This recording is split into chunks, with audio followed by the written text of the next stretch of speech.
Welcome to Abhinav Bharat. నేను journalist Ravichandra. Telangana ప్రభుత్వం September 19వ తారీఖు ఒక రెండు కొత్త పథకాలను, సంక్షేమ పథకాలను అయితే ప్రారంభించింది. దీంట్లో చూసుకుంటే కనుక ముఖ్యంగా వీటికి మైనార్టీల సంక్షేమం కోసం రేవంత్ రెడ్డి నాయకత్వంలో ఉన్నటువంటి కాంగ్రెస్ ప్రభుత్వము ఒక రెండు పథకాలను తీసుకొచ్చింది. సెప్టెంబర్ 19వ తారీఖు సెక్రటేరియట్లో ఎస్సీ ఎస్టీ మైనార్టీ సంక్షేమ శాఖ మంత్రి అయినటువంటి అడ్లూరి లక్ష్మణ్ కుమారు ఈ రెండు కొత్త పథకాలని ప్రారంభించారు. అయితే ఈ పథకాలు ఏంటి, వీటిని బెనిఫిట్స్ ఏంటి, వీటిని ఎలిజిబిలిటీ ఏంటి అనేది మనం మాట్లాడుకుంటే, ఇందిరమ్మ మైనార్టీ మహిళా యోజన, రేవంత్ అన్నాక సహారా అనే ఈ రెండు పేరుతో పథకాలను అమలు చేస్తున్నారు. అయితే దీంట్లో మైనార్టీ వర్గాలకు చెందినటువంటి వితంతువులు కానీ, విడాకులు తీసుకున్న మహిళలు కానీ, అనాథలు కానీ, అవివాహిత మహిళలు అంటే పెళ్లి కాని మహిళలు కానీ, ఇక ఏదైతే ఆ కేటగిరీలో ఉన్నటువంటి ఫకీర్లు కానీ, దూదేకుల వంటి సామాజిక వర్గాలకు చెందినటువంటి మహిళలకు ఈ పథకాల ద్వారా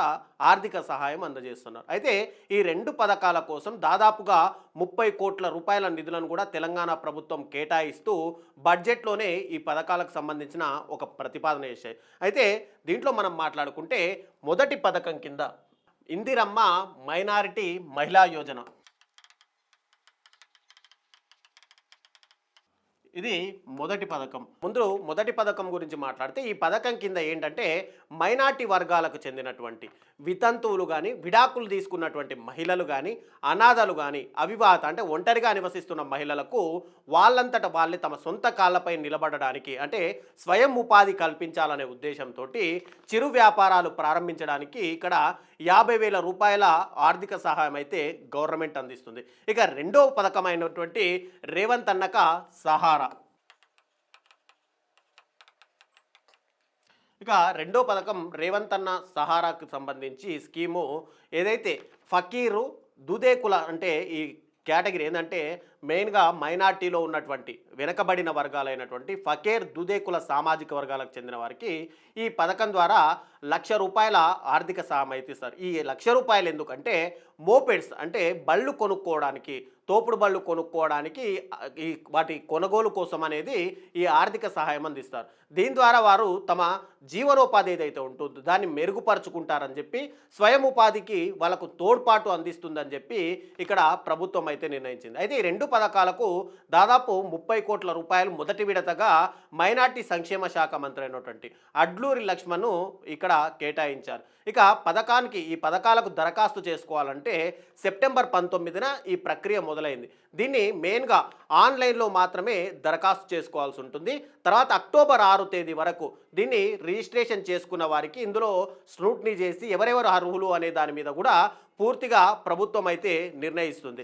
అయితే ఇక్కడ అప్లికేషన్ ఎలా డౌన్లోడ్ చేసుకోవాలి అంటే కనుక ముందుగా www.tgobmms.cgg.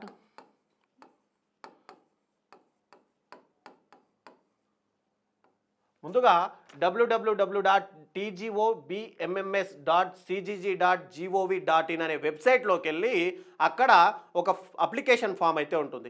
ఆ అప్లికేషన్ ఫామ్ని ఆన్లైన్లోనే మీకు సంబంధించిన డీటెయిల్స్ మొత్తం కూడా ఎంట్రీ చేయాల్సి ఉంటుంది. ఆ ఎంట్రీ చేసిన తర్వాత దాంట్లో స్క్రూటినీ చేసి సంబంధిత అధికారులు ఎవరెవరు అర్హులు ఉన్నారో దాన్ని చూసి నిర్ణయిస్తారు. అయితే దీనికి కావాల్సిన ఎలిజిబిలిటీ ఏంటంటే ముఖ్యంగా పర్మనెంట్ రెసిడెంట్ అయి ఉండాలి, తెలంగాణ రాష్ట్రంలోనే వాళ్ళు ఉండాలి, తర్వాత మైనార్టీ కమ్యూనిటీకి చెంది ఉండాలి, అంటే ముస్లిం కానీ, సిక్కు కానీ, క్రిస్టియన్ వర్గాలకు సంబంధించిన వ్యక్తులై ఉండాలి.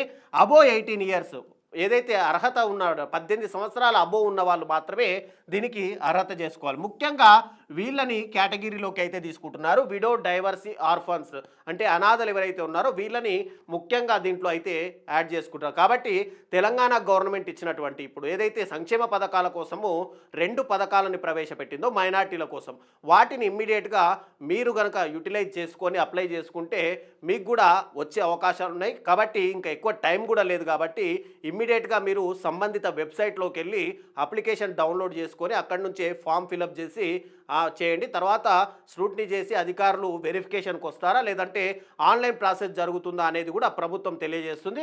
డైరెక్ట్గా ఏదైతే 50,000 ₹1,00,000 అమౌంట్ ఉందో అవి డైరెక్ట్గా సంబంధిత వ్యక్తి అకౌంట్లోనే వేస్తామని కూడా ప్రభుత్వం అయితే ఆల్రెడీ తెలిపింది.